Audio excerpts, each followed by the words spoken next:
समझदारी दिखाएं, अपने बच्चे का संपूर्ण टीकाकरण करवाएं।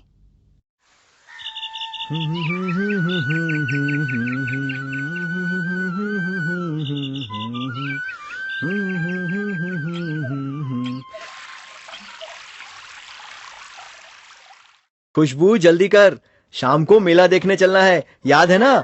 मेला वेला छोड़ो, पहले बिट्टी को तुरंत डॉक्टर के यहाँ लेकर चलो। क्यों, क्या हुआ?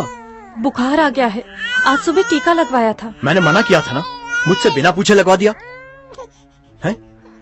अब कहाँ जा रही हो? डॉक्टर के पास।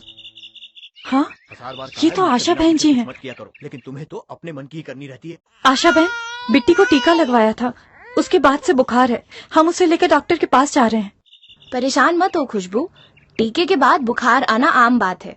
एएनएम बहन जी ने जो बुखार की दवा दी थी उसे दे देना था। अरे, मैंने उनकी इस बात पर तो ध्यान ही नहीं दिया।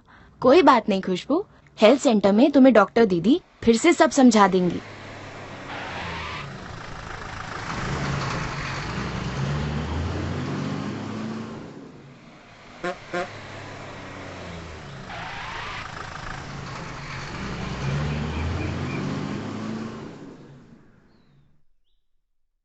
नमस्ते डॉक्टर दीदी। नमस्ते, क्या हुआ बच्चे को? आज सुबह बिट्टी को टीका लगवाया था, उसके बाद से बुखार है। मैंने इसे मना किया था, इसने मुझसे बिना पूछे लगवा दिया। हाँ, पर ये इसने सही किया। हाँ? मैं समझाती हूँ। देखो, हमारा शरीर एक किले की तरह है। अब जैसे हर किले में फौज होती है दुश्मनों से लड़ने के लिए, वैसे ही हमारे शरीर की भी एक फौज होती है बीमारी फैलाने वाले कीटाणुओं और विषाणुओं से हमें बचाने के लिए। तो हमारे शरीर को कौन बचा कर रखता है?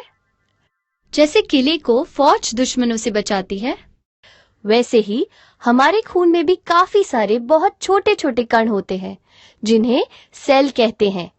ज्यादातर लाल होते हैं, पर कुछ सफेद भी होते हैं। ये सफेद सेल हमारे शरीर के सिपाही हैं, हमारे शरीर की फौज। ये बीमारी के कीटाणुओं और विषाणुओं से लड़ते हैं और उन्हें खत्म करके हमें बचाते हैं।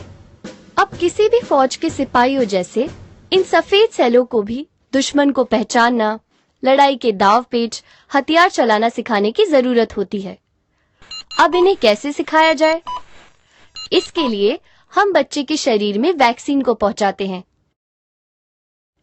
इसी को टीकाकरण या टीका लगाना कहते हैं।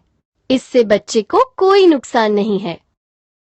टीकाकरण में वैक्सीन को शरीर में इसलिए भेजते हैं ताकि सफेद सेल बीमारी फैलाने वाले कीटाणु या विषाणु की पहचान कर सके और इनसे लड़ना भी सीख ले।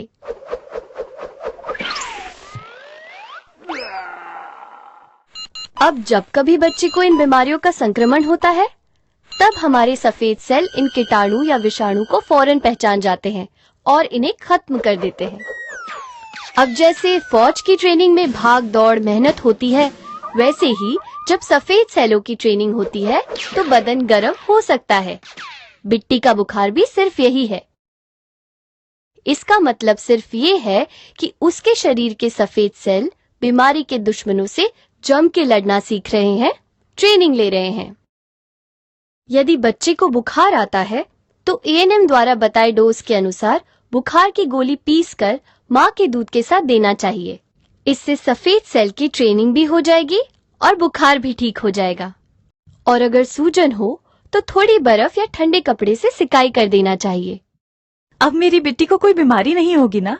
हम बच्चों को उन जानलेवा बीमारियों के टीके लगाते हैं जिनसे उन्हें इस उम्र में सबसे ज्यादा खतरा होता है, जैसे टीबी, पोलियो, गलघोटू, काली खांसी, टिटनस, खसरा, हेपेटाइटिस बी और जापानी एन्सेफेलाइटिस। बिट्टी को ये सभी टीके सही समय पर लगवाओगी तो बिट्टी का इन खतरनाक बीमारियों से बचाव होता रहेगा। अच्छा। एएनएम ने टीकाकरण के समय जो 4 मुख्य बातें बताई हैं, उन्हें याद रखना कि कौन सा टीका दिया गया है और ये किस बीमारी से बचाव करता है। टीकाकरण के बाद कौन से मामूली प्रतिकूल प्रभाव जैसे सूजन, बुखार, चिड़चिड़ाहट और गांठ हो सकते हैं और उनसे कैसे निपटा जाए। अगले टीके के लिए बच्चे को कब और कहां लेकर आए एवं टीकाकरण कार्ड को सुरक्षित रखें और अगले टीकाकरण के समय साथ लाए। समझ गया। अब से हम बिट्टी के सभी टीके सही समय पर लगवाएंगे। हाँ, याद रखिए, बच्चे को टीका लगवाने के बाद प्रतिकूल प्रभाव होने के बावजूद अगला टीका समय पर जरूर लगवाएं।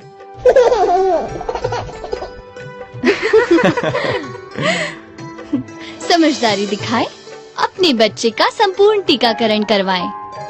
जन्म से लेकर 5 साल तक की उम्र के बच्चे का 7 बार टीकाकरण जरूर करवाएं। जन्म के समय 1.5 महीना, 2.5 महीना, 3.5 महीना, 9 महीना, 1.5 साल, 5 साल में 7वीं बार। याद रहेगा ना, 5 साल 7 बार, छूटे ना टीका एक भी बार।